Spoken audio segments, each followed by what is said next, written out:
Welcome to Hood Champion Boxing and Sports. In boxing, you find a way to win or you find a way to lose. Hey, listen, man. It ain't nothing but a G thing, baby. And that's how Terence Crawford sees it. Now, when I say G thing, I'm not talking about the gangsters. I'm talking about G's. I'm talking about money. Now, the reason I'm doing this video, first, make sure you subscribe. I'd appreciate it. No one's going to disrespect you over here, and you're not going to get boring content, all right? Understand this. Terence Crawford wants to stay busy. This man wants to fight, okay? Now, I had somebody in the comments post something that was pretty consistent with some of the stuff I've been seeing across social media and on other videos. Is if Terence Crawford wants to stay busy, if he's frustrated because he just wants to fight and he can't get in the ring right now because his hands are tied with his contractual obligation to fight Earl Spence, right? There were several people saying, hey, if he really wants to fight Boots Ennis. And I'm like, okay. Part of me doesn't disagree with the people who are pressing for Terence Crawford to fight Boots. I kind of agree with you. Hey, if you want to fight, go ahead and fight Boots. But at the same time, you see, I understand Terence Crawford saying, yeah, I get it. I can fight him, but it ain't nothing but a G thing. G's, the dough, the money. Boots doesn't bring that to me.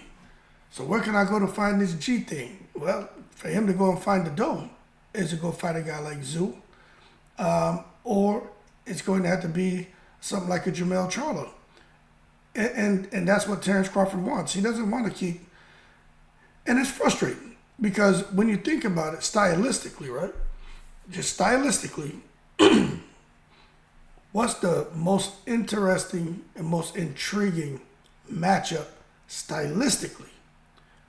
I'm not talking about the intrigue of Crawford fighting Canelo. No, I'm not talking about, I'm talking about stylistically. Because what you have now is Crawford and Boots. It's like in martial arts, they say only a ninja could kill a ninja, right? It's like, I don't know if y'all listen to, Dance Hall, but they had a guy called Ninja Man. And his whole thing was only a ninja could kill a ninja because when he used to clash, he just was a different species. You know what I'm saying? And that's what I see with Crawford and Boots. It's like, mirror images of each other to a certain extent. I want to make sure you heard me say to a certain extent for those of you who are going to jump on here and say, Boots is not like Terence Crawford. To a certain extent, okay? They're both excellent counterpunchers. They're both excellent boxers. They both have power in both hands. They're both switch hitters. And these are two guys who really like to fight. And in their fights, they found a way to win. But I truly believe Crawford fighting Boots is very intriguing stylistically because reach-wise, very close. Boots is a little bit taller, but they almost match up perfectly. And I think it could be a situation where you have the younger fighter get in there with the older fighter and really give him a tough fight.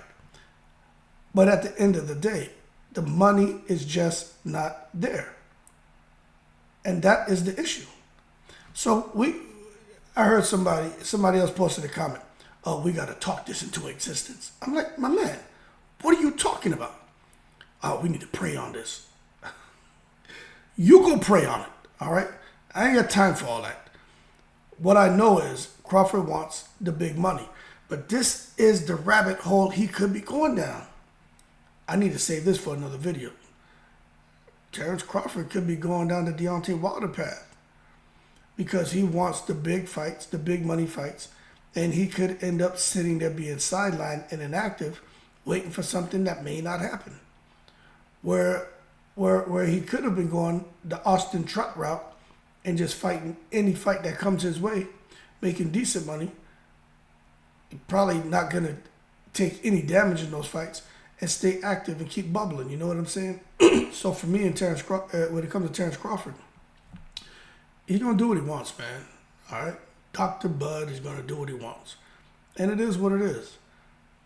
and it isn't. Hold on a second, man. Let me bring this up a little bit. It's a little frustrating.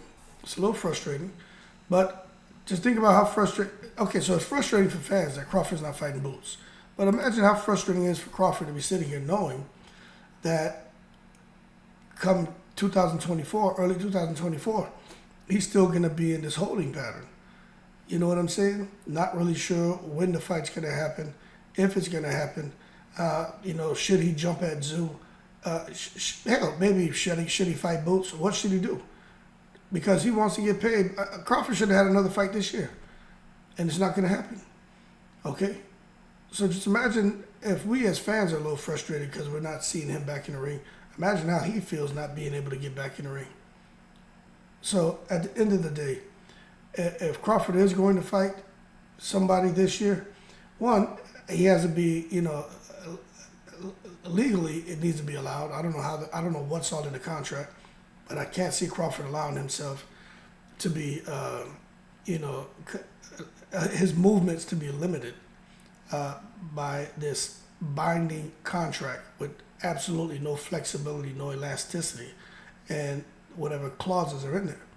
I would think that out of anything that Crawford wanted in that contract, outside of money, I think the one thing that I think would be the most important as Crawford is to be able to kind of govern his movements. And what I mean by that is to not have to sit there and be sidelined 10, 12, 14, 18 months because of a rematch clause. But again, I haven't seen the contract. 95% of the people who are talking about the contract, they haven't seen it. They're making stuff up. They're lying, right? I'm just having a conversation, okay? But one thing is for sure, it ain't nothing but a G thing when it comes to Terence Crawford and it comes to that money. And that's why he ain't gonna fight these guys. But if this is where it's an interesting time in boxing. This could be a pivotal point to where you see, don't take this wrong, you may see Crawford end up fighting out there in Saudi. What's to stop Crawford from going fighting in Saudi? What does he care? He ain't tied to anybody. He's a free agent. This Earl Spence stuff don't come together and somehow the contracts are dissolved because there's no more PBC continues to have struggles, there's no more Showtime. Maybe that's his exit out of that rematch with Spence. And then he goes and hooks up over there with the guys in Saudi. And he ends up getting a little bundle deal like Tyson Fury for $200-300 million. I'm just saying, you just never know what direction the wind can take this boxing day to day. And I'm gonna be honest with you. I think he should entertain it. I think he should. Because he ain't gonna make that kind of money here. But at the same time, man, you go out there messing around. I don't know all the details behind Tyson Fury's story and how this $200 million. I mean, I have an idea. You know what I'm saying? But what I'm going to tell you is this. I just think if those Saudis are going to pay any athlete, an exorbitant amount of money, right? I just think they're going to be looking for a return on that. And you can't just take it and just disappear. I think you're going to have to hang around and help put that country in a different light through sports washing. And I think that's the one thing that, unless these fighters are just, if they really understand what they're getting into and they're comfortable with it, I mean, cool. But for a guy like Crawford, if he was to go that route, I would hope that he would really understand what he's doing, because I just can't see anybody.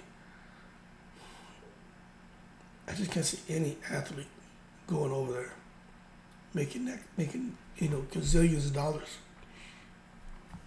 and being allowed to just pick up and leave at the end of their contract, with there not being an expectation for them to still have some kind of presence in that sport thereafter. So, I don't know. With that being said, kill the noise. No Boots and Bud next. It's not going to happen. Stop trying to talk it into existence, right? It's over. That being said, y'all keep cool. I'm in the breeze.